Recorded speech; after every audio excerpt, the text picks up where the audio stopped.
ஆகிய துணை. ஜீவ சகோதர சகோதரிகள் அனைவருக்கும் எனது அன்பான நமஸ்காரம்.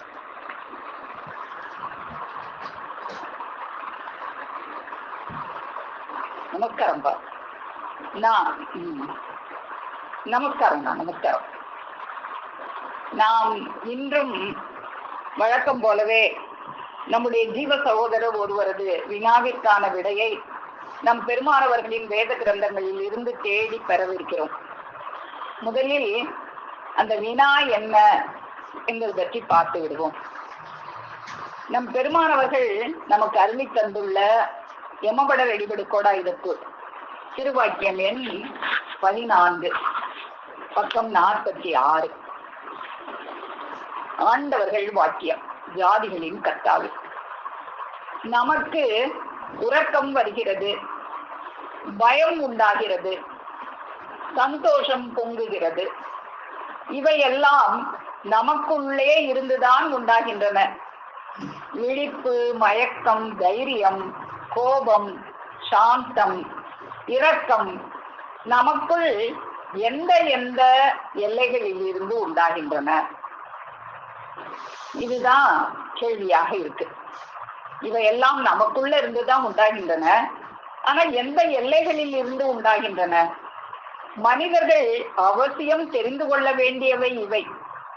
படித்து முடித்தேன், பட்டம் வாங்கினேன் என்கிறார்களே, அவர்களை இவை தமக்குள் எங்கெங்கே என்றால் பதில் சொல்ல தெரியுமா? தெரியாது. தெரியாத இது கல்வியா? இவர்கள் கற்றவர்களா? இல்லை.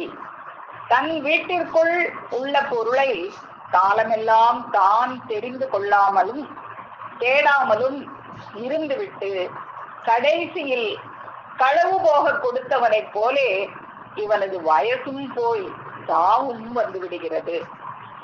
தனக்குள் சாவு பாதை எங்கே? சாயுச்சிய பாதை எங்கே? அவை தங்கும் தலம் எது என்று இப்போதே காண வேண்டாமா? இவை எல்லாம் அறியத்தானே சர்வேஸ்வரன் இந்த அருமையான தூலத்தையும் அறிவையும் தந்தது. இது வேத தீர்ப்பு. இப்போ நாம படித்த இந்த திருவாக்கியத்தில் நமக்குள் இருந்து உண்டாகின்ற இந்த உறக்கம், பயம், சந்தோஷம், விழிப்பு, மயக்கம், தைரியம், கோபம், சாந்தம், இரக்கம் இவையெல்லாம் நமக்குள் எந்த எல்லைகளில் இருந்து உண்டாகின்றன என்பதுதான் கேள்வியாக இருக்கிறது. இப்போ இந்த கேள்வியை கேட்டவங்க யாராக இருக்கும் அப்படின்னு நீங்க எல்லாம் யூகிச்சிட்டீங்க. உங்கள் யூகப்படியே இந்த வினாவினை எழுப்பியவர் நம்முடைய ஜீவ சகோதரர் சாலை சிவகுமார் அவர்கள் தான் இந்த வினாவினை எழுப்பி இருக்கிறாங்க. இப்போ இந்த வினாவினை நம்முடைய ஜீவ சகோதரர் சாலை சிவகுமார் அவர்கள் இன்று எழுப்பி இருந்தாலும் நம்ம தெய்வம் அவர்கள் அன்னைக்கே எழுப்பி இருக்காங்க. இந்த வினாவாக தான் இந்த இடத்துல நமக்கு கேட்டிருக்காங்க. நம்முடைய தெய்வம் அவர்கள் அன்றே இந்த வினாவினை கோடாயுதத்தூர் திருவாக்கியம் 14 எழுப்பி இருக்கிறார்கள். இந்த உறக்கம், பயம் முதலான மேலே குறிப்பிட்ட இவை எல்லாம் எந்த எல்லைகளில் இருந்து உண்டாகின்றன? இது மனிதர்கள் அவசியம் தெரிந்து கொள்ள வேண்டியவை ஆயிற்று. சரி, இதை யார்கிட்ட கேட்கலாம்? படிச்சு முடிச்சு பட்டம்லாம் வாங்கி வெளிநாட்டுலாம் போய் படிச்சுட்டு வராங்களே, அவங்ககிட்ட கேட்டா தெரிஞ்சிடுமா? படிச்சு முடிச்சு பட்டம் வாங்கினவனுக்கு இதுக்கு பதில் சொல்ல தெரியுமா? தெரியாதா? தெரியாட்டா இவன் படிச்சது கல்வியா? இது கூட தெரியாம என்ன படிச்சாங்க உலகத்துல? இவர்கள் கற்றவர்களா? இவையெல்லாம் எங்க இருக்கு? உனக்குள்ளதானே இருக்கு. உனக்குள்ள இருந்துதானே வருது இவையெல்லாம். உனக்குள் உன் வீட்டுக்குள் உள்ள பொருள் தானே. இப்ப கூட நம்ம தெய்வம் மற்றும் வெளிநாடாவில் இது உன் சொந்த சொத்து தான். உன்னுடைய சொந்த சொத்து தானே. இது பிறர் உனக்கு கொடுக்கதில்லை. உன்னுடைய தாயாதி சொத்து, உன்னுடைய சொந்த சொத்து. உன் சொத்து உன் வீட்டுக்குள்ள எங்க இருக்குன்னே தெரியாம இருந்தா கடைசியில அதை அவனாவது கொள்ளையடிச்சுட்டு போயிடுவானே. அப்போ உனக்குள் உன் வீட்டுக்குள் உள்ள பொருள் தானே. உன் வீட்டிற்குள் உள்ள பொருளை நீ தேடி தெரிந்து கொள்ளாமல் இருப்பதால் தான் கடைசியில் களவு போக கொடுத்து விடுகிறாய். இப்படியே தெரியாமே இருந்து உன்னுடைய வயசும் போய் சாவும் வந்து விடுகிறது. அப்போ இதுல என்ன இப்படியே இருக்கிறதுனால இந்த செயல்னால உன்னுடைய வயசும் போயிருது அப்படின்னு தெய்வம் அவங்க அருளி செய்யறாங்க. அப்போ வயசை போக்குகிற ஒரு செயலாகத்தான் இதெல்லாம் இருக்கணும். இதனாலதான் உன்னுடைய வயசும் போய் சாவும் வந்து விடுகிறது என்று அருளி செய்யறதுனால இதெல்லாம் வயசை போக்குகிற ஒரு செயலாக தான் இருக்கு. அப்போ அந்த வயசை போக்குற அந்த செயல் அது எங்க இருக்கு அப்படின்னு நம்ம பார்த்தோம்னா நமக்கு இந்த கேள்விக்கு விடை கிடைக்கலாம். அப்போ எது வயசை போக்குற செயலாக இருக்கு அப்படின்னு நம்ம பார்ப்போம்.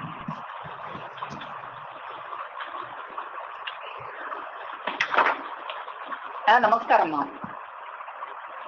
இப்போ கோடாயுதப்பு திருவாக்கியம் 264ல நமக்கு தெய்வம் அவர்கள் அருள் செய்யறத நம்ம பார்ப்போம்.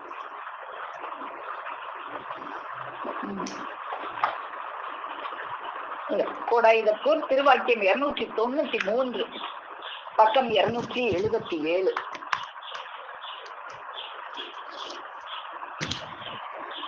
முடிவில்லாத வாழ்வை நித்திய வாழ்வை தர நிற்கின்ற அறிவை அடைவதற்காகவே தான் மனிதனுக்கு 100 ஆண்டு கால வயது தந்தது. அப்போ இந்த மனிதனுக்கு வயது தந்தது எதற்கு அப்படின்னா ஒரு நித்திய வாழ்வை அடையணும். மியூட்ல போட்டிருந்தப்பா. அந்த வயதை அழிந்து போகிற வேறு எதற்கோ செலவழித்து விட்டு கொஞ்ச நேரம்தான் அதற்குரிய செயலுக்கு தந்தீர்கள். அப்போ இந்த வயதை அழிக்கிறதுலதான் இப்ப இந்த செயலெல்லாம் வயதை அழிக்கிறதுக்கு தான் போய்கிட்டு இருக்கு. அப்போ இறைவன் கொடுத்த அந்த வயதை நம்ம எந்தெந்த காரியத்தில எல்லாம் செலவழிச்சு அதுக்கு எதுக்காக கொடுத்தாங்களோ அந்த காரியத்துக்கு கொஞ்ச நேரம் தான் தந்தோம் அப்படின்னு தெய்வம் அவர்கள் அருள் செய்யறாங்க. அதை கூட ஆக்கிக்கிறது அந்த அதிகாரம் உங்கள் கையில் தான் இருக்கிறது. மெய்ப்பால் அறியவே மனிதன் படைக்க பெற்றான். மனித குலத்துக்கு உரிய சொத்து மெய். இந்த மெய்யை அடையணும், அதுக்காக தான் வயசு கொடுக்கப்பட்டது. ஆனா இந்த வயசை நீ தூக்கம், கவலை, பயம் இதுலயே செலவழிச்சுட்டே இருக்கிற. அப்போ இந்த மெய் என்பது இந்த மனித குலத்துக்கு உரிய சொத்து மெய். அதை அடைவதற்காகவே சிறப்புடைய ஞானேந்திரியங்களாகிய செவி, வாய், கண் பெற்று வந்துள்ளான். அவற்றை கொண்டு ஈசனாகும் சக்தி மனிதனுக்கு இருக்கிறது. அப்போ இந்த ஞானேந்திரியங்கள் எல்லாம் உனக்கு எதுக்காக கொடுக்கப்பட்டது அப்படின்னா அந்த மெய்யை அறியணும். மெய்யை அறிந்து நீ ஈசனாக ஆகணும். நீ இப்போ நரனாக இருக்கிற, நரனா கூட இல்ல, அழகையாக இருக்கிறோம். அப்போ இந்த அழகையாக இருக்கிறவன் நரனாகி, மனிதனாகி, தேவனாகி, ஈசனாக ஆகக்கூடிய சக்தி இந்த மனிதனுக்கு இருக்கு. இந்த அரிய வாய்ப்பு மனிதன் ஒருவனுக்கே உண்டு, மற்றைய படைப்பினங்களுக்கு இல்லை. ஆகவேதான் மனுஷன், அதாவது மனு ஈசன் என்ற பெயர் இவனுக்கு வைக்கப்பெற்றுள்ளது. இந்த மெய்ச்செயலை எடுத்து விரித்து விவரித்து சொல்வதற்கு ஈசனால் ஆகாது. மனு உடல் தாங்கி வந்துள்ள ஒரு மனு ஈசனால் தான் ஆகும். அப்போ இந்த செயலெல்லாம் எடுத்து பேசுறதுக்கு ஒரு உடல் தாங்கி உங்கூட பேசக்கூடிய ஒரு தெய்வம் உனக்கு வேணும். அவங்க தான் இந்த வயசை நீ எதுல எல்லாம் போக்க கூடாது, இந்த வயசை எதுக்கு செலவழிக்கணும் அப்படிங்கிறத நமக்கு எடுத்து அருள் செய்வாங்க. அப்போ இந்த வினாவுல இந்த உறக்கம், பயம் முதலான மேலே குறிப்பிடப்பெற்றவை யாவும் எந்த எல்லைகளில் இருந்து உண்டாகின்றன அப்படின்னு தெய்வம் அவங்க கேக்குறாங்க. எந்த எல்லையில் இருந்து உண்டாகின்றன அப்படின்னு கேட்கல, எந்த எல்லைகளில் இருந்து உண்டாகின்றன அப்படின்னு கேட்கறதுனால அப்போ வேற வேற எல்லைகள்ல இருந்து உண்டாகுதோ அப்படின்னு நம்ம பார்க்க வேண்டியதாக இருக்கு. மனிதர்கள் அவசியம் தெரிந்து கொள்ள வேண்டியவை இவை. படித்து முடித்து பட்டம் வாங்கினவனுக்கு இதற்கு பதில் சொல்ல தெரியலையே, அப்போ யாருக்கு இது பதில் சொல்ல தெரிய முடியும் அப்படின்னு நம்ம தெய்வம் அவர்கள் தானே நமக்கு இதுக்கு விடை அருளணும். அப்போ நம்ம தெய்வம் அவர்கள்ட்டையும் நம்ம கேட்போம். அப்போ இதுல உன் வீட்டிற்கு உள்ள பொருளை நீ தேடி தெரிந்து கொள்ளாமல் இருப்பதால் தான் கடைசியில் களவு போக கொடுத்து அந்த உன்னுடைய வயசும் போய் சாவும் விடுகிறது. அப்போ இந்த வயசு இப்படியே இந்த காரியங்கள்லயே செலவழிச்சுக்கிட்டே இருந்தா வயசு போய் கடைசியில சாவுதானே வரும். அப்போ இந்த வழியிலேயே நீ போவது அதுக்கு பேர் சாவு பாதை. அதான் இந்த இதுல கொடுத்துருக்காங்க. தேடாமலும் இருந்துவிட்டு கடைசியில் களவு போக கொடுத்தவனை போல இவனது வயதும் போய் சாவும் வந்து விடுகிறது. அப்போ தனக்குள் சாவு பாதை எங்கே, சாயுச்சிய பாதை எங்கே? அப்போ 2 பாதை இருக்கு உனக்குள்ள. சாவு பாதை ஒண்ணு இருக்கு, சாயுச்சிய பாதை ஒண்ணு இருக்கு. அவை தங்கும் தளம் எது? இந்த சாவு பாதை எங்க தங்குது, இந்த சாயுச்சிய பாதை எங்க தங்குது? இதெல்லாம் நீ தெரிஞ்சுக்கிடணும். காண வேண்டாமா? இப்போதே காண வேண்டாமா? இவையெல்லாம் அறியத்தானே சர்வேஸ்வரன் இந்த அருமையான தூலத்தையும் அறிவையும் தந்தது. இது வேத தீர்ப்பு. அப்போ இதுலயே நமக்கு தெய்வம் அவர்கள் நமக்கு விடை கொடுத்திருப்பாங்க. நாம தான் எப்படி நாம சொல்ற மாதிரி பிரிப்பார்வை கொண்டு பார்க்கணும். அப்போ நீ இத நம்மளுக்கு தெய்வம் அவங்க கொடுத்த க்ளூ இதுல என்ன அப்படின்னா, எல்லைகளில் இருந்து உண்டாகின்றன. அப்போ ஒரு எல்லை இல்லை, அப்போ வேற 1க்கு மேலான எல்லைகளாக இருக்கணும்னு ஒரு குழு கொடுத்திருக்காங்க. ஒண்ணு வயசை போக்குற செயலாக இருக்கு, அது சாவு பாதையாக இருக்கு. இன்னொன்னு சாயுச்சிய பாதையாக இருக்கு அப்படின்லாம் குழு கொடுத்து, இன்னமும் கடைசியில இதெல்லாம் அறியறதுக்கு தான் உனக்கு அருமையான தூலத்தையும் அறிவையும் தந்தது அப்படின்னு ஒரு பெரிய குழுவும் இதை கொடுத்துருக்காங்க. அப்போ தூல காரியங்கள், தூலம் சம்பந்தம் இல்லாத அறிவு சம்பந்தப்பட்ட இந்த தூலத்துக்குள்ளாக இன்னொரு அறிவு தூலம் இருக்கே, அது சம்பந்தப்பட்ட காரியங்கள் அப்படின்னு பிரிக்கலாமா அப்படின்னு நம்ம பார்க்க வேண்டியதாக இருக்கு. அப்போ நம்ம எப்பயுமே தெய்வம் அவங்க கேள்வி மட்டும் கேட்டுட்டு நம்மளை விட்டுற மாட்டாங்க, விடையையும் நமக்கு அதுக்குள்ளே வச்சுதான் கொடுத்துருவாங்க. அப்போ ஏன்னா நம்முடைய தெய்வம் அவர்கள் கேள்விகள் எல்லாம் அஞ்சி கலங்கி மெல்ல நழுகும்படி கோளறி வாழ் விடையை அளிக்கின்ற பெருமானவர்கள் அல்லவா. அப்போ இந்த வயசையெல்லாம் போக்குகிற செயலாக இருக்குதே, அதை மீட்டு தர்ற புண்ணியம் தானே சாயுச்சிய பாதையாக இருக்கணும். இந்த வயசை போக்குறது சாவு பாதையாக இருக்கணும், வயசை மீட்டு தர்றது ஒரு சாயுச்சிய பாதையாக இருக்கணும். அப்ப நாம இந்த புலன்வழி பற்றி ஓடிதான வயதெல்லாம் போக்கிக்கிட்டே இருக்கிறோம். அந்த நம்முடைய தெய்வம் அவர்கள் புலன்வழி பற்றி ஓடி போக்கி என் வயதை எல்லாம் நலந்தர மீட்டி தந்தன் நாளினை அடியேன் மீண்டும்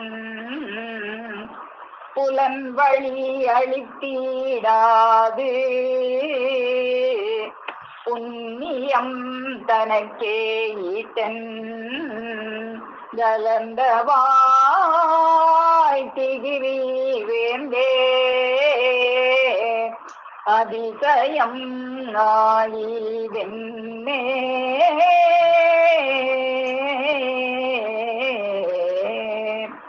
அப்போ நாம இந்த புலன்வழி பற்றி ஓடி வயசெல்லாம் போக்கிக்கிட்டே இருக்கிறோம். இந்த போக்குன வயசெல்லாம் மீட்டு தந்து போன நாளை யாராவது மீட்டு தர முடியுமா? அப்போ அது மீட்டு தந்தா அது எவ்வளோ பெரிய அதிசயம். இப்போ அந்த அதிசயமாக தெய்வம் அவங்க நமக்கு என்னென்ன அதிசயத்தை காட்டுறாங்க அப்படிங்கிறத நம்ம பார்ப்போம்.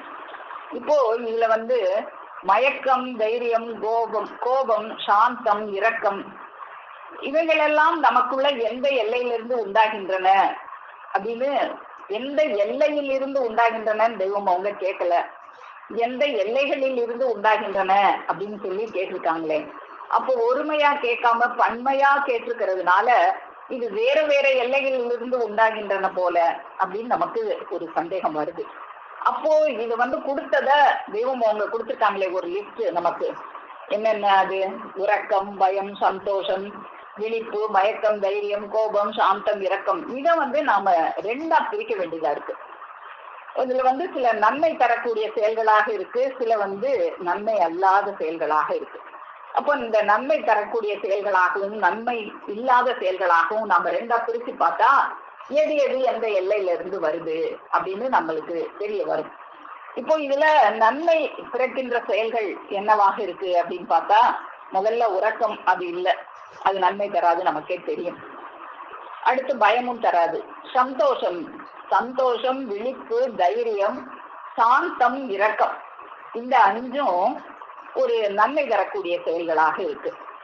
அடுத்து அந்த நன்மை அல்லாதவை அது என்னவாக இருக்கு அப்படின்னு பார்க்கும்போது, உறக்கம், பயம், மயக்கம், கோபம், இந்த 4 நன்மை அல்லாதனவையாக இருக்கு. இப்போ மொத்தம் தெய்வம் அவர்கள் இந்த திருவாக்கியத்துல 9 செயல்களை நமக்கு குறிப்பிட்டு காட்டுறாங்க. இந்த 9 செயல்கள்ல 5 செயல்கள் நன்மை பிறங்குவனவாகவும் 4 செயல்கள் நன்மை அல்லாதவனையாகவும் இருக்கின்றன. அப்போ முதல்ல நாம இந்த உறக்கத்தை பத்தி நாம பார்ப்போம். உறக்கம் இந்த நன்மை தராத செயல் அப்படின்னு நமக்கு எல்லாருக்கும் தெரியும். இந்த உறக்கத்தை குறைன்னு தான் தெய்வம் அவர்கள் நமக்கெல்லாம் அருளி செய்யறாங்க. அப்போ இந்த உறக்கத்தை பத்தி தெய்வம் என்ன சொல்றாங்க இது அப்படின்னு நம்ம பார்த்தோம்னா இது எங்க இருந்து வருது அப்படிங்கிறது நமக்கு தெரிஞ்சிடும். கோடாயிரத்தூர் திருவாக்கியம் எண் 264 பக்கம் 219. ஒரு எழில் ஆசிரியர், ஒரு ஞான ஆசிரியர் தன் அங்கத்தினன் என்று உன்னை ஏற்றுக்கொள்வதாக இருந்தால் நீ எப்படி நடந்து கொள்ள வேண்டும்? நீ என்னவாக ஆகுவதற்காக நாம் உன்னை ஏற்றுக்கொண்டுள்ளோம் என்பதை நினைத்து இதை உன் நெஞ்சில் அழுத்தமாக வைத்துக்கொள். எவ்வளவு நிதியம், செல்வம், ஆர்வம், இளமையான வனப்பு இருக்கட்டும், மனம் எவ்வனம் இல்லாவிட்டால் வயது, ஆயுள், ஆலோசனை எல்லாவற்றையும் அந்த மனம் விழுங்கி தன்மயமாக ஆக்கிவிடும். அப்போ நாம பார்த்தோம் இந்த செயல்கள் எல்லாம் வயசை விழுங்கக்கூடிய செயல்களாக இருக்கு அப்படின்னு. அப்போ இந்த வயசை விழுங்குறதுக்கு காரணமாக இந்த மனம் தான் இருக்கு. இந்த மனம் விழுங்கி தன்மயமாக ஆக்கிவிடும். வயதை போக்குவது உன் மனம். அப்போ வயசை போக்குற செயல், இந்த தூக்கம் எல்லாம் வயசை போக்குற செயல். இந்த வயசை போக்குற செயல் எல்லாம் எங்க இருந்து வருது அப்படின்னா மனத்துல இருந்து வருது. வயசை போக்குவது உன் மனம், அதை ராஜா என்கிறோம். போகாது தடுப்பது அறிவு. அப்போ இப்படி போகாம தடுக்கிறது இன்னொன்னு என்ன அப்படின்னா அறிவு. அது ரூபகமாக உன்போல் வந்திருக்கிறது. அந்த அறிவு ரூபம் எடுத்து நம்மை போலவே ஒரு ரூபம் எடுத்து நம்ம முன்னால நம்ம கிட்ட பேசுறாங்க. அதை மகா புத்திசாலியான மந்திரி என்கிறோம். ஒரு மந்திரி இல்லாம ஒரு ராஜா ஆட்சி செய்ய முடியாது. மந்திரியினுடைய ஆலோசனை தான் எந்த ஒரு ராஜாவுக்கும் முக்கியமானது. அப்போ நம்மளுடைய இந்த நினைவாகிய ராஜாவுக்கு அந்த அறிவாகார ரூபகராகிய ஆசான் என்கிற மந்திரி அவசியமாக தேவைப்படுகிறார்கள். அந்த மந்திரியின் துணை இல்லாமல் ராஜா போகிறான். அதனால் என்னவாகும்? ஆபத்து தான் வரும். அதுபோல அறிவை துணை கொண்டு நடந்தால் உன் மனத்திற்கு வல்லமை வரும். ஐம்புலனும் உன் மனத்திற்குள் ஒடுங்கி அறிவை ஆகாரமாக கொள்ளுதலையே அறிவதனை கொண்டு அறிவதனை காண வேண்டும் என்றது. ஆனால் அதை விட்டு உன் மனம்தான் அங்கும் இங்கும் அலைகிறதே. இந்த அறிவதனை கொண்டு அறிவதனை காண விடாம இந்த மனம்தான் தடுக்கிறது. இங்குலாவு உண்மையை உண்மை என்று உன் மனம் வஞ்சகமின்றி கொள்ளும் போது செவிக்கு உணவு ஏறுகிறது. இந்த மனம் வஞ்சகம் இல்லாம இருக்கும் போதுதான் அந்த செவியில உணவானது ஏறுகிறது. அந்த செவி உணவு என்ன செய்கிறது? அது உன் அறிவையும் மனத்தையும் செம்மைப்படுத்துகிறது. அந்த செவி உணவு போனாதான் உன்னுடைய அறிவையும் மனத்தையும் அது செம்மைப்படுத்துகிறது. இந்த உறக்கம் என்னும் இடியை உன் ஜீவன் தலையில் விழாதபடி சன்னம் சன்னமாக தடுக்கிறது. அப்போ இந்த உறக்கம் என்கிற இடி எங்க போய் விழுகுது? எந்த எல்லையில போய் விழுகுது? உறக்கம் என்கிற இடி எந்த எல்லையில போய் விழுதுன்னு தெய்வம் அந்த வாக்கியத்துல அருளி செய்யறாங்க. ஜீவன் தலையில போய் விழுது. அப்போ இந்த உறக்கம்ங்கிற இடி எங்க இருந்து கிளம்பி வருது அப்படின்னா மனத்துல இருந்து கிளம்பி வருது. எங்க போய் விழுது அப்படின்னா அது இடி மாதிரி ஜீவன் தலையில போய் விழுகுது. ஜீவன் தலையில் விழாதபடி சன்னம் சன்னமாக தடுக்கிறது அந்த அறிவு. நாம் தான் அதில் போய் கூடிக்கொள்ள வேண்டும். அப்போதுதான் அறிவு அந்த உறக்கம் என்ற இடியை தடுக்கிறது. அப்போ இந்த உறக்கம்ங்கிற இடியை தடுக்கணும்னா அறிவு கொண்டு அந்த செவி உணவை நீ பருக வேண்டும். தன் எண்ணம் எதிலே ஓடிக்கொண்டிருக்கிறதோ அதிலேதான் நாதமும் ஓடிக்கொண்டு இருக்கும். அப்போ இந்த திருவாக்கியத்துல நம்முடைய தெய்வம் அவர்கள் மனம் எவனம் இல்லாவிட்டால் அது உன்னை உன்னுடைய வயதை போக்குகிற செயலாக இருக்கிறது என்று அருளி செய்றாங்க நமக்கு.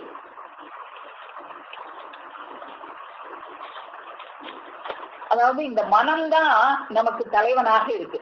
இந்த மனம் உனக்கு தலைவன், உன்னை நடத்துபவன் உன் மனமே. அவன் உன்னை எப்பவும் தீங்கில் தள்ளவே காத்து கொண்டிருக்கிறான். இந்த மனமானது தீங்கான ஒரு பாதையிலேயே நம்ம தள்ளுறதுக்கு காத்துக்கிட்டு நம்மளுக்கு இந்த உறக்கம், பயம், மயக்கம், கோபம், கவலை இதெல்லாம் கொண்டு வர்றது இந்த மனம்தான். அது சுலபமாக ஒரு பாதையை வெட்டி விட்டு தீங்கில் சாய்த்து விடவே நிற்கிறது. ஒரு பாதையை வெட்டி அந்த பாதையில நம்மளை தள்ளத்தான் பார்க்குது அந்த மனமாகிய சைத்தான். அந்த பாதைக்கு பேருதான் சாவு பாதை. அப்போ நமக்குள்ள சாவு பாதை எங்கே, சாயுச்சிய பாதை எங்கேன்னு தெரியணும்னு சொன்னாங்களே. அப்போ இந்த மனம் தான் இந்த சாவு பாதையை நமக்கு வெட்டுது. அப்போ சைத்தான் யார்? உன் மனம் தான். நான் இப்போ வாசிக்கிறது கோடாயுதத்தூர் திருவாக்கியம் எண் 260 பக்கம் 216. உனக்கு தலைவன், உன்னை நடத்துபவன் உன் மனமே. அவன் உன்னை எப்பவும் தீங்கில் தள்ளவே காத்து கொண்டிருக்கிறான். சுலபமாக ஒரு பாதையை வெட்டி விட்டு தீங்கில் சாய்த்து விடவே நிற்கிறான். அப்போ சைத்தான் யார்? உன் மனம்தான். உன் ஆசிரியர் அவர்களை உன் உயிர் நேசமாக கொண்டாயானால் நீ உன் மனத்தை வெறுத்து விடுவாய். அப்போ ஆசான் அவர்களை உயிர் நேசமாக கொண்டோம் என்றால்தான் நாம அந்த அறிவாகார ரூபங்களுடைய அந்த செடி உணவை பருகும் போதுதான் இந்த மனத்தை வெறுக்க முடியும். இந்த மனத்தினால வர்ற இந்த தீய செயல்களை எல்லாம் நாம வெறுக்க முடியும். அப்போ இந்த மனமானது தீங்கிலே தள்ளவே நம்மளை காத்துக்கிட்டு இருக்கு. ஒரு பாதையை வெட்டி அதை தீங்குல சாய்க்குது. அந்த பாதைக்கு பேர் தான் சாவு பாதையாக இருக்கு. அப்போ சைத்தான்ங்கிறது நம்மளுடைய மனம்தான். சைத்தான் தானே சாவு பாதையில நம்மளை தள்ளும். தூங்காம இருந்தாலும் தூங்கு தூங்கு, செவி உணவெல்லாம் கேட்டுக்கிட்டு இருக்காங்க, தூங்கு தூங்கு தூங்குன்னு சொல்லி நம்மளை தூங்க வைக்கிறது யாரு அப்படின்னா இந்த மனம்தான். ஆனா ஆசிரியர் அவர்களை உயிர் நேசமாக கொண்டால் நீ மனதை வெறுக்கலாம். அப்போ இந்த ஆசிரியர் அவர்களை நம்ம உயிர் நேசமாக கொண்டு அந்த செவி உணவு பருகிற ஆவல்ல இருக்கும்போது நாம அந்த தூக்கத்தை ஜெயிக்கலாம். அப்போ வயதை போக்குவது மனமாக இருக்கிறது, அதை போகாமல் தடுப்பது அறிவாக இருக்கிறது. இந்த ஐம்புலனையும் வனத்திற்குள் ஒடுக்கி இந்த மனத்தை நீ பேயாட்டம் போடாத சைத்தானே அப்படின்னு சொல்லி இந்த மனத்தை அடக்கி அதை அந்த அறிவை ஆகாரமாக கொள்ளும் போது அந்த மனமானது ஒடுங்கி விடுகிறது. அப்போ இந்த சைத்தான் மனம்தான் உறக்கத்துக்கு காரணமாக இருந்து அந்த தூக்கங்கிற இடியை நம்முடைய ஜீவனையோட தலையில போடுது. அதை இந்த அறிவு அந்த இடி தலையில விழாதபடி நம்மளை பாதுகாக்குது. அப்போ அந்த செவி உணவு ஏறும் போதுதான் இந்த மனம் அறிவாகி உறக்கங்கிற இடியை ஜீவனுடைய தலையில் விழாதபடி சன்னம் சன்னமாக தடுக்கிறது. அப்போ செவி உணவு இல்லாட்டா தூக்கம் வரும் நம்மளுக்கு. இப்ப செவி உணவு கேட்டுக்கிட்டே இருக்கும்போது நமக்கு தூக்கம் வராது. அது செவி உணவு, சில செவி உணவு நம்மளுக்கு தாளாட்டுற மாதிரி தூக்கம் வரலாம். ஆனா உண்மையிலே நம்ம அதை ஒரு ஆர்வத்தோட நமக்கு உண்மையாகவே பலம் தரக்கூடிய செவி உணவா இருந்தா நமக்கு தூக்கம் வந்தா கூட அது போயிடும். அப்போ இந்த செவி உணவு நமக்கு அருமையான ஒரு செவி உணவு கிடைச்சிக்கிட்டு இருக்கும்போது நம்மளுக்கு தூக்கம் வராது, பசி வராது, எதுவுமே வராது. அதனாலதான் தெய்வம் அவர்கள் பிள்ளை அமுதென கேடு தூட்டி நீ திட்ட நாள் முதலாய் புல்லும் பூமிதனில் உள்ள உணவு ருசிக்குதில்லையே. அப்போ அந்த பிள்ளை அமுதம் எடுத்து பாட்டையெடுக்கிறான் அவர்கள் ஊட்டின நாள்ல இருந்து நம்ம பெருமான் அவர்களுக்கு இந்த புல்லும் பூமி தண்ணில் உள்ள உணவு ருசிக்கலை, பசி என்பதே மறந்து போயிடுச்சு, அந்த மாதிரி இருந்தேன் அப்படின்னு அருள் செய்யறாங்க. அப்போ இந்த உறக்கம் அப்படிங்கிறது தான் இந்த மனத்தினுடைய செயலாக இருக்கிறது அப்படிங்கிறத நம்ம பார்த்தோம்.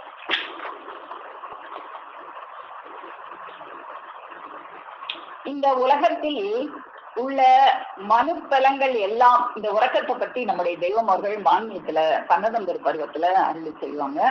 இவ்வுலகத்தில் உள்ள மனுப்பலங்கள் எல்லாம் ஒன்றாக திரட்டி தூக்குதல் என்ற அசைத்தலுக்கு கூட ஒரு அணுவும் இயலாத பேய்மை என்னும் யமனுடைய அதிகார பலமாக இருக்கிறது. இந்த தூக்கம்ங்கிறது யமனுடைய அதிகார பலமாக இருக்கிறது. இந்த யமன், இந்த கிரகங்கள், கோள்கள், இந்த அண்ட சராசரங்கள் எல்லாத்தையுமே இறைவன் இந்த மனிதனுக்காகத்தான் படைச்சாங்க. இவனுக்கு அடிமையாகத்தான் அதெல்லாம் படைச்சு இவனை எஜமானாக இறைவன் படைச்சாங்க. ஆனா இவன் என்ன செய்யறான்? அவைகளை எஜமானாக ஆக்கி கொள்கிறான். அவைகளை எஜமானனாக ஆக்கி கொண்டு தனக்கு அடிமையாக உள்ள யமனை எஜமானனாக ஆக்கி கொள்றதுனால அந்த அவன் எஜமானான அதிகாரம் பண்ணத்தானே செய்வான். அப்போ அந்த யமன் அவனுடைய அதிகாரத்தை, அந்த யமனுடைய அதிகாரமாக இருக்கிறது இந்த உறக்கம் என்பது. அப்போ இந்த யமனுடைய அதிகார பலம்தான் பயம், கவலை, மயக்கம் எல்லாத்துலயும் நம்மளை தள்ளுறது இந்த யமனுடைய அதிகார பலம்தான். அப்போ அதுக்கு காரணம் என்ன? உன்னுடைய மனத்தால யாரை அடிமையாக வச்சிருக்கணுமோ அவங்களையெல்லாம் நீ எஜமானனாக ஆக்கிக்கிட்டதுனால அவங்க அவங்களுடைய அதிகாரத்தை காமிச்சு உன்னைய தூங்கு, பயப்படு, கவலை கொள்ளு அப்படின்னு இந்த குணத்தை எல்லாம் நம்மகிட்ட தள்ளுகிறது. இதுதான் நம்மை சாவு பாதையை நோக்கி இழுத்து செல்லுகின்ற ஒரு செயலாக இருக்கிறது. அப்போ இந்த யமனுடைய அதிகார பலத்தை முறித்து எறியும், அப்பதான் சாயுச்சிய பாதைக்கு போக முடியும். அப்போ இந்த யமனுடைய அதிகார பலத்தை முறித்து எரிந்து உறங்காமை என்ற ஒரு மகிழ்ச்சி பூப்பை நமக்கு கொண்டு வருவது எது அப்படின்னா அதுதான் சாயுச்சிய பாதை. சாகாக்கலை அதுக்கு பேரு, உயிர்கலை. சாகாக்கலை என்னும் உயிர்கலை ஜெயம் கொண்டு விளங்கும் நம் பெருமானவர்களது நூல் போல் நுணுகிய இடையினை உடைய துரி உடுக்கை என்ற சன்னதம் தான் நம்மளை இந்த சாயுச்சிய பாதையை நோக்கி விட்டு செல்கிறது. அப்படின்னா என்ன? நம்ம சன்னதமெல்லாம் அவர்களுடைய அந்த வாக்கு வல்லமைதான் அப்படின்னு நம்ம பார்த்தோம். அப்போ அந்த துதி உடுக்கையினுடைய அந்த நாதம், அந்த உடுக்கை சத்தம், அந்த செவி உணவு உறங்காமை என்ற ஞானத்தை நமக்கு அளிக்கிறது. உறக்கம் என்பது சாவு, உறங்காமை என்பது ஞானம்.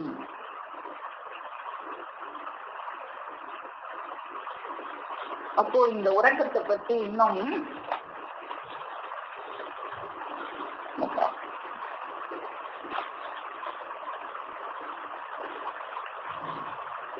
திருமஞான அருளமுதம் பக்கம் 212.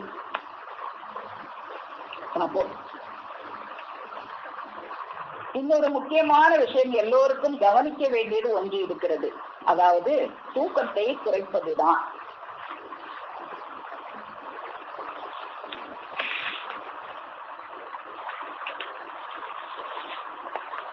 நித்திரா தேவியினுடைய அதிகாரத்தை மத்தியமாய் மாற்ற வேண்டும்.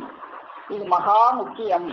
இதனுடைய பலன் இப்போது உங்களுக்கு தெரியாது, பின்னால் தான் தெரியும். எக்கோடி காலமும் அழியாத இளமையான தேகம் அல்லவா கிடைக்க போகிறது. இதை விளையாட்டு போல கைவரவாக்க வேண்டும். தெய்வ உத்தரவாய்க்கு ஒரேடியாக பழகிவிடலாம் என்று எளிதாக எண்ணக்கூடாது. ஒரு நாள் விழித்திருக்க முடியும், மறுநாள் உன்னை அறியாமலேயே சாய்த்து விடும். தட்டி சுண்ணாம்பை அப்படியே தின்ன முடியுமா? சிறிது சிறிதாக உண்டுதான் ஜீரணிக்க முடியும்.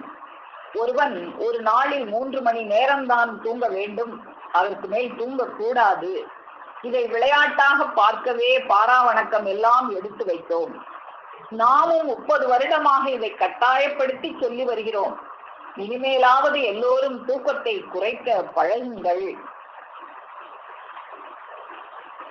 இது ஒன்று எல்லோருக்கும் பழகிவிட்டால் தான் எமக்கு அப்பாடா என்றிருக்கும். இது எல்லோருக்கும் கைவரவாகிவிட்டால் பிறகு எமக்கு எல்லையில்லா சந்தோஷம்தான். ஏன் தெரியுமா?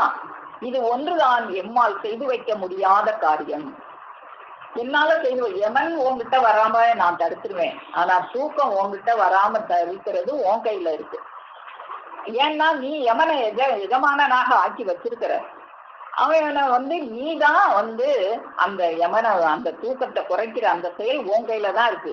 அவங்க கையில இருக்கிறதா இருந்தா எப்படி நம்ம யமனை 1000 மைலுக்கு அப்பால் இருந்தாலும் அது என் பிள்ளை போகாதடான்னு விரட்டுவாங்களோ அது போல தூக்கம் என் பிள்ளைகிட்ட போகாதடான்னு விரட்ட முடியுமே.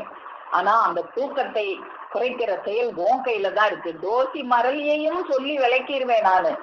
தோசி மரளியையும் சொல்லி விளக்கிட்டு நித்திரா தேவியவள் நித்தம் இந்த பூமியிலே மத்தியமாய் காக்க வை என்கிறார்கள். அதனாலதான் என்னுடைய ஆசான் என்கிட்ட சொல்லும் போது தோசி மரளியையும் சொல்லி விளக்கிடுப்பா, தோசி மரளிய கூட உன்னால சொல்லி விளக்கிட முடியும், ஆனா இந்த நித்திரா தேவியவள் நித்தம் இந்த பூமியிலே மத்தியமாய் காக்க வையும்படி நீ எல்லாத்தையும் சொல்லேன்னு சொன்னாங்க.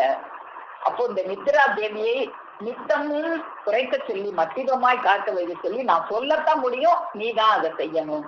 அப்போ நாம தெய்வம் அவர்களுடைய பிள்ளை ஆயிட்டோம், எனக்கு முத்தி கொடுத்துருவாங்க, எனக்கு அடக்கம் கொடுத்துருவாங்க அப்படின்னா உன்னுடைய செயல் என்ன இருக்கு? அவங்க சொன்னபடி நீ என்ன செஞ்ச?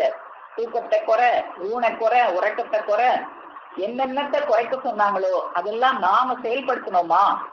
அப்போ அந்த மரளியாகிய யமன் எம் ஆட்சிக்கு கட்டுப்பட்டவன், யமனை எம் பிள்ளைகளிடம் அணுக விடாமல் ஆனால் தூக்கத்தை மத்தியமாக ஆக்கும்படி உத்தரவிட்டு நடத்த வேண்டும் என்கிறார்கள். யமனை அணுக விடாம செய்ய முடியும் என்னால, தூக்கத்தை அணுக விடாமல் நீதான் செய்யணும்.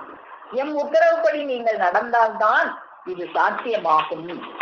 அப்போ பிரளய காலத்தில் நீங்கள் விழிப்புடன் இருந்து எம் நினைவாகவே இல்லை என்றால் பிரளயத்தில் சிக்கிக்கொண்டு அவசைப்பட வேண்டியதுதான். அப்போ இந்த பிரளய காலத்துல நாம தப்பிக்கிறதுக்கு தெய்வம் அவர்கள் நிறைய உழவு நம்மளுக்கு கத்துக் கொடுக்குறாங்க.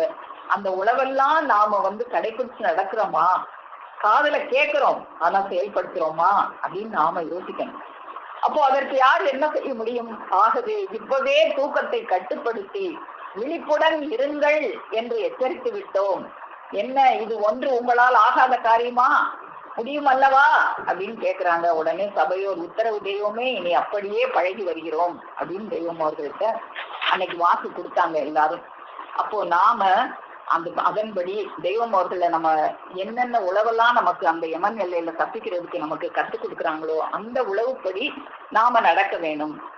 இப்போ இந்த உறக்கம் அப்படிங்கிறது எந்த எல்லையில இருந்து வருது, அது எந்த எல்லையில போய் விழுகுது அப்படின்னு பார்த்தோம். நம்ம மனம்ங்கிற எல்லையில இருந்து அது வருது, ஜீவன்கிற எல்லையில போய் அது விழுகுது, ஜீவனை களங்கப்படுத்துது.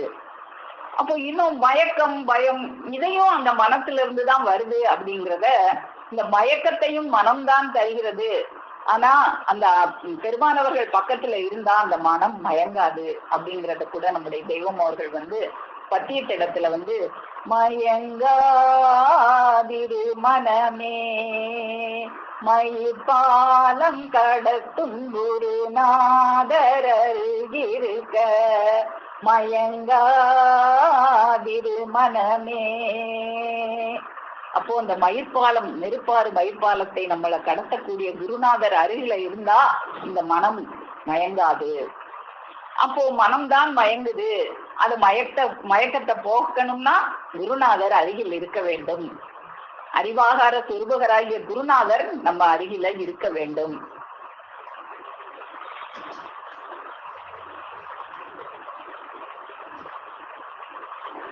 இந்த உறக்கம், பயம், கவலை, மயக்கம், இந்த இடர்கள், இந்த துன்பங்கள் எல்லாம் பயந்து மடிய வேண்டும் என்றாலும் இந்த உறக்கத்திற்கு எதிரடையான விழிப்பு, பயம், அதாவது பயம், கவலை, மயக்கம் இதெல்லாம் இல்லாத ஒரு செழிப்பு, செல்வம் விடிய வேண்டும் என்றாலும் நமக்கு அறிவாகார சொரூபகராகிய ஒருவருடைய கையகத்தில் நாம் ஆக வேண்டும், அவர்களுடைய வசத்தில் நாம் வாழ வேண்டும். அதைத்தான் நமக்கு தெய்வம் அவர்கள் வருக வருக வருக வருக வருக வருகவே வருக வருகவே வாழ்க வளர சேமநிதியின் வசத்தில் வாழ்கவே. அந்த சேமநிதியாகிய பெருமானவர்களின் வசத்தில் வாழ்றதுக்கு வாங்க வாங்க வாங்கன்னு நம்மளை அழைக்கிறாங்க. எதுக்கு? இந்த கவலை, இடர்கள், தூக்கமெல்லாம் பயந்து விழிப்பெல்லாம் பெருகுவதற்கு.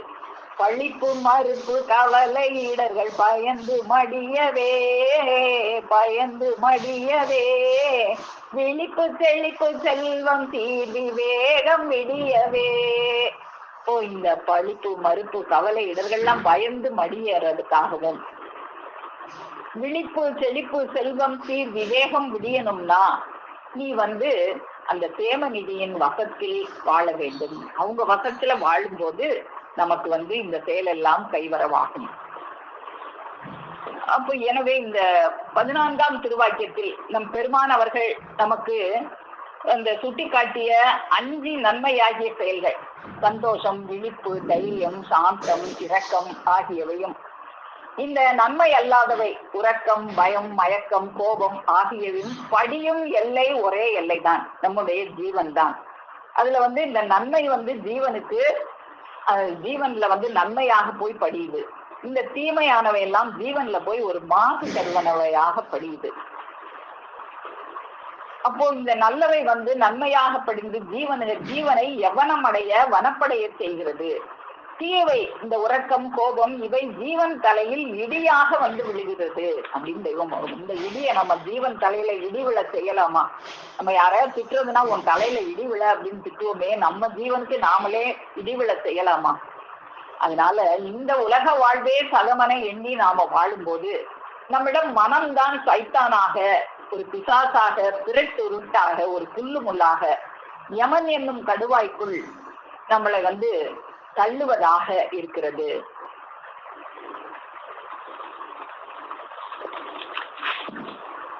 கோடாயுதப்பூர் திருவாக்கியம் 70, திருவாக்கியம் 170, பக்கம் 145. ஜீவன் அவாவுடன் தாவுகின்ற செயலால் மனம் என்று பெயர் பெறுகிறது. இரும்பு வேலை செய்வதால் கொல்லன் என்பது போலாம்.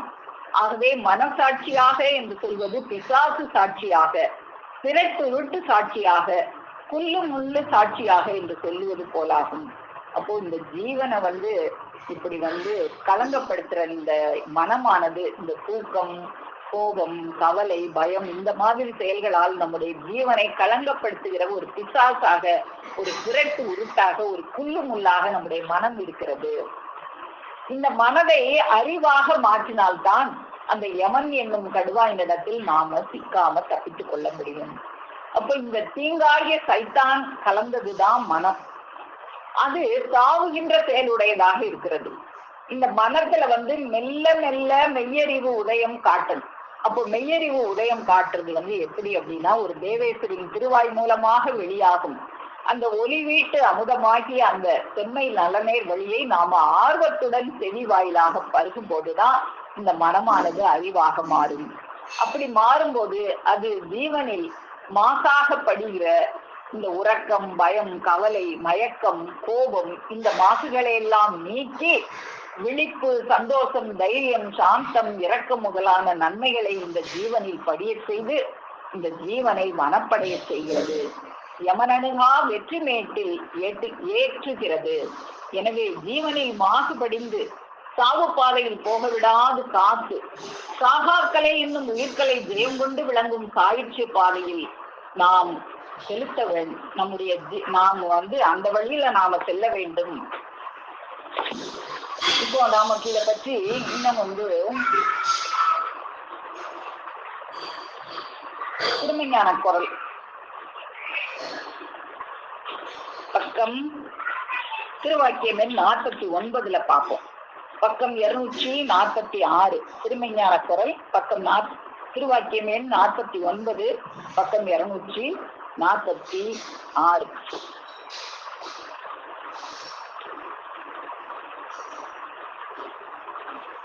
அப்போ நமக்கு இந்த மாதிரியான நமக்கு வினா எல்லாம் வருது.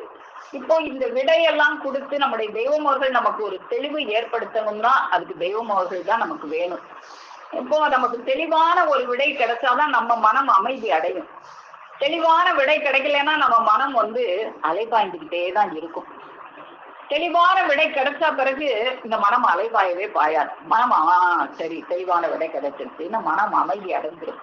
இப்போ நம்ம உடம்புல நம்ம வாயில தெய்வம் அவர்கள் கல்கண்டை போட்டுட்டாங்க, இல்லை இது என்ன தெளிவான பதில் இல்லையே அப்படின்னு நினைச்சா நமக்கு தெய்வம் அவர்கள் வாயில கல்கண்டை போட்டுட்டாங்க, நம்ம அதை சோச்சிக்கிட்டே இருக்கோம். இந்த உலகமெல்லாம் கூடி இல்ல உன் வாயில இருக்கிறது உப்பு அப்படின்னு சொன்னா அது உப்பாகுமா? ஆகாது. தெய்வம் அவர்கள் நம்ம வாயில போட்ட கல்கண்டு தானே. உலகமெல்லாம் கூடி இல்ல உன் வாயில போட்டது உப்பு கட்டி அப்படின்னு சொன்னா அது உப்பு கட்டி ஆயிடுமா? அப்போ நம்ம தெய்வம் அவர்கள் நமக்கு அப்படி கல்கண்டை போட்டுக்கிட்டே இருக்காங்க. நமக்கு எந்த வழியெல்லாம் வினா எழுந்தி நம்ம மனம் அலைபாயிரோ அந்த அலைபாயிர மனத்துக்கு ஒரு தெளிவான ஒரு பதிலை கொடுத்து நம்ம மனதை அலைபாய விடாம அவங்க அமைதியாக ஆக்குறாங்க. இப்போ இந்த திருமஞான குரல் திருவாக்கியம் 49 என்ன தெய்வம் அவங்க அருளி செய்யறாங்க அப்படின்னா, கண்ணுக்கு காணப்படாததும் அறிவு கண் கொண்டு காணப்பெறுவதுமாகிய தேவ ரகசியங்கள் உனது காதில் ஏறி புகழ்ந்தம்பானது வலுவேற்றம் அடைவதற்காக நீ இந்த உடலில் இருக்கும் வரைக்கும் உனக்கு உபதேசம் நடந்து கொண்டேதான் இருக்கும். அப்போ நாம இந்த தோளுடம்புல ஏறணும். அதுதான் நம்முடைய நோக்கம். நம்முடைய நோக்கம் எல்லாம் இந்த சபையில நாம கூடி இருக்கிறதுக்கு காரணமே என்ன, காசு பணம் நிறைய சம்பாதிக்கணும், உடம்பு ஆரோக்கியமா இருக்கணும் அப்படிங்கிறதுக்காகவோ அதுக்காக எல்லாம் இல்லை. எதுக்காக அப்படின்னா, இந்த தூலத்தை விடும்போது அந்த புகழுடம்பில் நாம குடியேறி கொள்ள வேண்டும். அப்போ அதுக்காக தான் அந்த புகழுடம்பில் ஏறும் வரை உபதேசம் நடந்து கொண்டேதான் இருக்கும். உபதேசம் நடந்து கொண்டேதான் இருக்கும். நீ கேட்டுக்கிட்டே இருக்கிறியா? அதுதான் வேணும். உபதேசம் நடந்து கொண்டேதான் இருக்கு. அப்போ என்ன அர்த்தம் அப்படின்னா, நீ அது வரைக்கும் கேட்டுக்கிட்டே இருக்கணும். தினமும் நீ அந்த புகழுடம்பில் ஏறுற வரைக்கும் இந்த உபதேசத்தை நீ கேட்டுக்கிட்டே இருக்கணும்.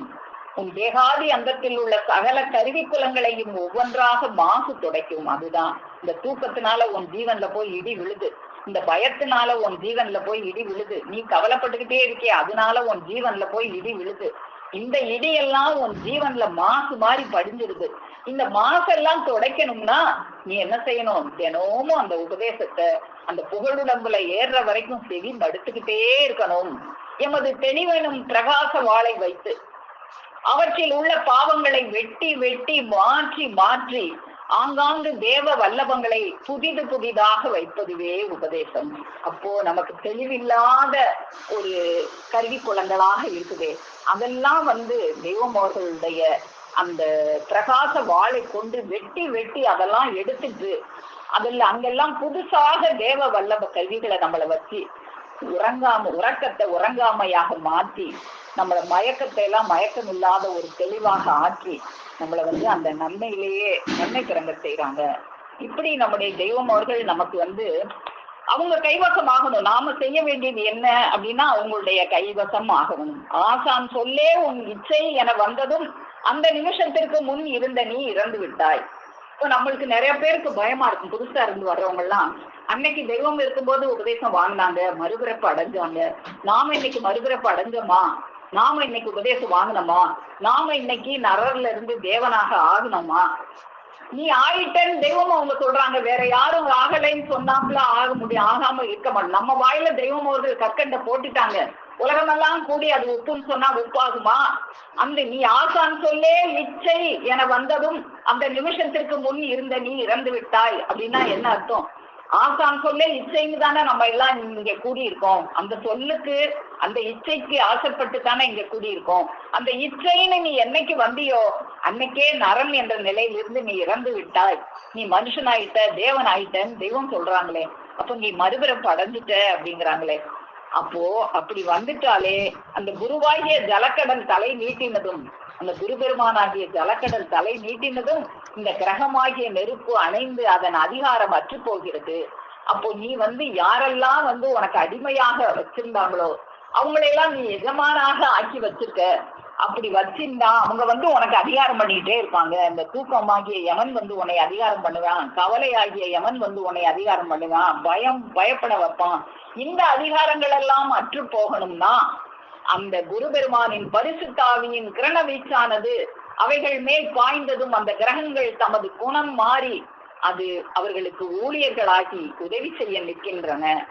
அப்போ இந்த கிரகங்களை எல்லாம் நம்மளை இந்த தீய செயல்களாக நம்மளை ஜீவன்ல இடியாக விழுகிற செயல்களை எல்லாம் மாற்றி அது ஜீவனுக்கு நன்மை தரக்கூடிய செயல்களாக மாற்றிக் கொள்வது அந்த கிரகஸ்தரின் கைவசப்படும் போதுதான். அப்போ ஒரு கிரகஸ்தரின் கைவசப்படுவது என்பது உன் அறிவில் சாயாமல் நீ உன் ஆசிரியரின் அறிவிலே சாய்வதாகும். அப்போ நாம ஆசிரியரின் அறிவிலே நம்ம சாயணும். அதுதான் உன்னுடைய என்னவாக இருக்கு அப்படின்னா, அதுதான் இந்த ஜீவனுக்கு பூரண யவ்வன சுக வடிவை தந்து ஒரு சுத்த ஆவியை உன் ஜீவனில் வைத்து ஊதி ஏழ்நிலை கம்பத்தில் ஏற்றி வைக்கிறார்கள். அதுவே மறுபிறப்பு. அப்போ அந்த ஏழ்நிலை கம்பத்துல நம்மளை எல்லாம் ஏற்றி வைக்கிறாங்களே, அவங்க நாதத்தை அதுதான் இச்சைன்னு நாம வந்துட்டோமே. அப்போ நாம மறுபிறப்பு அடைஞ்சிட்டோம். அதனால நாம யாருமே அன்னைக்கு இருந்து வந்தோம், நான்லாம் 30 வருஷமா இருக்கேன், நீங்க எல்லாம் நேற்று தான் வந்தீங்க, இந்த எண்ணம் யாருக்குமே இருக்கக்கூடாதுங்கிறதுக்காக தான் தெய்வம் அவங்க அருள் செய்வாங்க. நீ 30 வருஷமா இருந்தேங்கிறியே, இந்த இருக்கே ஆலயத்துக்கு முன்னால ஒரு வேப்ப மரம் அது 40 வருஷமா இருக்கு, என்ன தெரிஞ்சுக்கிடுச்சு அப்படின்னு சொல்லி அருள் செய்வாங்க. அப்போ ஒரு மரம் போல இல்லாம நாம என்ன செய்யணும், தெய்வம் அவர்களுடைய அந்த சிறு வார்த்தைகளை நம்ம கேட்கணுங்கிறத, நம்ம தெய்வம் அவர்கள் இந்த மாதிரி எல்லாம் நான் முந்தி வந்தேன், நான் பிந்தி வந்தேன் அப்படிங்கிற எண்ணம்லாம் வரக்கூடாதுங்கிறதுக்காக நகைச்சுவையாக ஒரு கதையல்ல, ஒரு கவிதை சொல்லி எல்லாருக்கும் புரிய வச்ச ஒன்றை மட்டும் நான் சொல்லி முடிச்சுக்கலாம்னு நினைக்கிறேன். நம்ம தெய்வம் அவர்கள் எத்தனையோ கதைகள் எல்லாம் சொன்னதை கேட்டிருக்கோம். நகைச்சுவையாக தெய்வம் அவர்கள் ஒரு கவிதை சொன்னதை நாம இன்னைக்கு பார்க்க போறோம். ஒரு அழகான ஒரு கவிதை, ரொம்ப நகைச்சுவையாக தெய்வம் அவங்க சொன்னாங்களாம். ஒரு நாள் 9 மணி வணக்கத்துக்கு பிறகு எல்லாரையும் கூப்பிட்டு, இங்க வாங்க உட்காருங்க, நான் ஒரு கவிதை சொல்றேன் அப்படின்னு சொல்லி ஒரு கவிதை சொன்னாங்களாம். அந்த கவிதை என்ன அப்படின்னா, 1000 பத்திர கோத்திர மல்லாத்திர கல்லாத்திர, 100 பத்திர கோத்திர துள்ளாத்திர கொடியேத்திர, பத்திர கோத்திர தத்திர போத்திர. யாருக்காவது ஏதாவது புரிஞ்சுச்சா?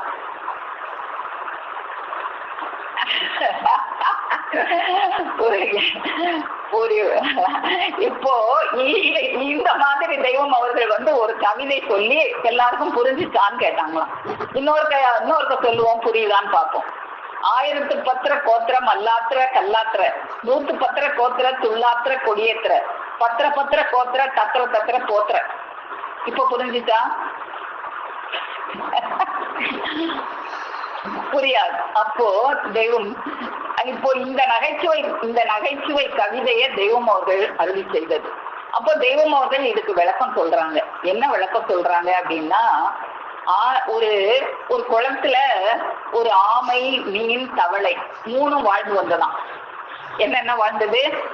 ஆமை, மீன், 3 வாழ்ந்து வந்தது. அப்போ அந்த ஆமை சொல்லுச்சான், ஆமை 1000 வருஷம் வாழக்கூடியதுன்னு சொல்லுவாங்க. அப்போ அது பெருமை அடிச்சுட்டான், நான் 1000 வருஷம் வாழக்கூடியவன், நீங்க எல்லாம் அப்படியா அப்படின்னு சொல்லி இந்த மீனையும் தவளையும் பார்த்து அது தன்னுடைய பெருமைய பீத்திக்கிட்டு இருந்துச்சான். அப்போ இந்த மீன் 100 வருஷம் வாழக்கூடியதாக இருக்குமா. அதனால அந்த மீன் நானும் ஒன்னும் குறைஞ்சவன் இல்லை, நானும் 100 வருஷம் வாழக்கூடியவன் தான் அப்படின்னு சொல்லிட்டான். அப்போ இந்த மீனும் தவளையால ஒன்றும் சொல்ல முடியல. ஏன்னா தவளை குறைஞ்சது 10 ஆண்டுகள் தான் இருக்குமா. தவளை இவங்கெல்லாம் 1000 100 பெருமை பீத்துறாங்களே, நம்ம 10 வருஷம் தானே, நம்ம என்ன சொல்றதுன்னு நினைச்சிட்டு இந்த தவளையால ஒன்றும் சொல்ல முடியலையாம். அப்படி இருக்கும்போது ஒரு மீனவன் ஒரு வலை வீசி இந்த 3யுமே அந்த வலையில சிக்கி கொண்டன. எது இந்த ஆமை, மீன், தவளை 3மே இந்த வலையில சிக்கிக்கிட்டான். அப்போ இந்த ஆமைய அந்த மீனவன் அந்த வலைய கொண்டு போய் கரையில போய் இவைகளை எல்லாம் கொட்டி அந்த ஆமையை எடுத்து பாக்குறான். ஆஹா, இது நல்ல பெரிய ஆமையா இருக்கு, இது நல்ல விலைக்கு போகும், இந்த ஓடே எவ்வளவோ விலை பெறும் அப்படின்னு சொல்லி அந்த ஆமை தப்பிச்சு போகாதபடிக்கு ஆமையை மல்லாக்க போட்டா அதால ஓட முடியாதான். அந்த மல்லாக்க போட்டு அது ஓட முடியாது, அது மேல ஒரு கல்லையும் எடுத்து வச்சுட்டான். அதுக்கடுத்து அந்த மீனை எடுத்து, இந்த மீன் நல்ல விலைக்கு, பெரிய மீனா இருக்கு, நல்ல விலைக்கு போகும், இதை காவடிச்சு இதை சமைச்சு சாப்பிடுறதுக்கு எல்லாருக்கும் உதவும்னு சொல்லி ஒரு ஈட்டிய அந்த மீனோட மேல குத்தி, அப்படியே அந்த ஈட்டியை மண்ணுல அப்படியே குத்தி வச்சுட்டான்னா அது மேல அந்த மீன் துள்ளிக்கிட்டு இருக்கான். இந்த தவளைய பார்த்தான். இந்த தவளை ஒன்னத்துக்கு ஆகாது, சீனி வேண்டான்னு தூக்கி போட்டான். அப்போ தூக்கி போடும்போதுதான் இந்த தவளை தான் இந்த பாடலை பாடுதான். என்ன பாடுச்சு? இப்ப பாருங்க, நமக்கு அர்த்தம் புரியும். 1000 பத்திர கோத்திர மல்லாத்திர கல்லாத்திர அப்படின்னா 1010 வருஷம் நான் வாழ்வேன்னு சொன்னீங்க, உன்னுடைய கோத்திரம் 1010 வருஷம்னு சொன்னியே, உன்னை மல்லாக்க போட்டு மேல ஒரு கல்லை வச்சுட்டாங்களே. 1010 கோத்திரம் மல்லாத்திர கல்லாத்திர, 1000 வருஷம் இருக்கிற உன்னைய மல்லாக்கு போட்டு மேல ஒரு கல்லை வச்சுட்டாங்க.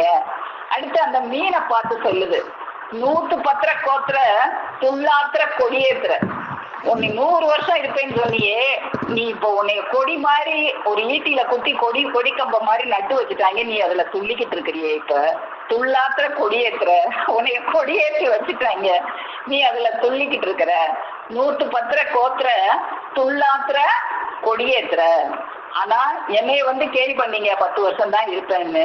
10 பத்திர கோத்திர தத்திர போத்திர, நான் தட்டி போய்க்கிறேன், நான் தப்பிச்சுட்டேன், நீங்க எல்லாம் மாட்டிக்கிட்டீங்க அப்படின்னு சொல்லி அது தப்பிச்சு போச்சு. அதனால யாரும் நான் இத்தனை வருஷம் இருந்தேன் அத்தனை வருஷம் இருந்தேன்னு பெருமை இழக்கக்கூடாதுங்கிறதுக்காக தெய்வம் அவர்கள் நகைச்சுவையாக இந்த கவிதையை சொன்னதாக சொல்லுவாங்க. இப்போ இன்னொரு தடவை அந்த கவிதையை பார்ப்போம். இப்போ நமக்கு எல்லாருக்கும் நல்ல அர்த்தம் புரியும். 1010 கோத்திர மல்லாத்திர கல்லாத்திர, 110 கோத்திர துள்ளாத்திர கொடியேத்திர, 10 கோத்திர தத்திர போத்திர. புரிஞ்சுதா? இப்ப எல்லாருக்கும் அர்த்தம் புரிஞ்சுதா? அப்போ தெய்வம் அவங்க நமக்கு இப்படியெல்லாம் நகைச்சுவையாகவும் அவங்க சிரித்து திருத்தி பொருத்தி சேம நிதிக்கணை அப்படின்னு சொல்லி அந்த சேம நிதிக்கணைய நமக்கு சிரித்து நம்ம கூட விளையாடி நமக்கு எல்லாத்தையும் நமக்கு கற்றுக் கொடுத்த அந்த பெருமானவர்களது பொன்னடியை போற்றி பணிந்து நமஸ்கரித்து என் முத்தி பேருரை மேலும் மேலும் முழங்கும் என்று கூறி உங்களிடத்திலிருந்து விடைபெறுகிறேன். அனைவருக்கும் நமஸ்காரம்.